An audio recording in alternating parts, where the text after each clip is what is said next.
തിരുവനന്തപുരത്ത് Thycaud model school വളപ്പിൽ കുട്ടികൾ നട്ടുവളർത്തിയ പച്ചക്കറികൾ മോഷണം പോയ സംഭവം ഞാൻ നേരത്തെ സൂചിപ്പിച്ചല്ലോ. വിദ്യാർത്ഥികളുടെ പരാതിയിൽ ഇടപെട്ട വിദ്യാഭ്യാസ വകുപ്പ് മന്ത്രി വി ശിവൻകുട്ടി അന്വേഷണം നടത്താൻ പോലീസിന് നിർദ്ദേശം കൊടുത്തു കഴിഞ്ഞു. എന്താണ് സംഭവിച്ചതെന്ന് കുട്ടികൾ തന്നെ നമ്മളോട് പറയും. 2 ദിവസത്തെ അവധിക്ക് ശേഷം തിങ്കളാഴ്ച സ്കൂളിലെത്തുമ്പോഴായിരുന്നു കുട്ടികൾ ആ കാഴ്ച കണ്ടത്. സ്നേഹത്തോടെ നട്ടുവളർത്തിയ പച്ചക്കറികൾ ഒന്നും സ്കൂൾ വളപ്പിലില്ല. എല്ലാം ആരോ കൊണ്ടുപോയി. വിളവെടുപ്പിന് പാകമായ കോളിഫ്ലവർ മുഴുവനും പോയി. നമ്മൾ ഒരു ദിവസം വന്നപ്പോഴാണ് കണ്ടത് നമ്മുടെ കോളിഫ്ലവർ. ആദ്യം നമ്മൾ നോക്കിയപ്പോൾ 5 എണ്ണം കണ്ണിലായിരുന്നു. അപ്പോൾ നമ്മൾ അത്ര വലിയ വിഷയമൊന്നും ആക്കിയില്ല.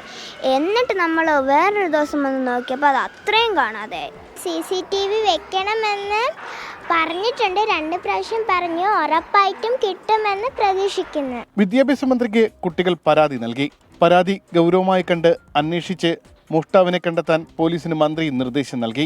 ഇത്തരം അനുഭവങ്ങൾ ഇനി ഉണ്ടാവാതിരിക്കട്ടെ. ഞങ്ങളൊരു കോളിഫ്ലവർ നഷ്ടപ്പെട്ടു എന്നതിൻ്റെ അപ്പുറം ഈ കുട്ടികളുടെ അധ്വാനമല്ലേ, അവരുടെ സന്തോഷമല്ലേ, അത് നശിപ്പിച്ചവർക്കെതിരെ എന്തായാലും നടപടി എടുത്തേ തീരൂ. എന്തായാലും ഞങ്ങൾ ഇതുകൊണ്ടൊന്നും മതിയാക്കുന്നില്ല. കൃഷി ഇനിയും പൂർവാധികം ശക്തമായിട്ട് തന്നെ മുന്നോട്ട് കൊണ്ടുപോകും. വിദ്യാർത്ഥികൾക്ക് മോഷ്ടാവിനോട് പറയാനുള്ളത് ഇതാണ്: ഇനി പൊതുസ്ഥലത്തൊന്നും ഇങ്ങനെ മോഷ്ടിക്കരുത്.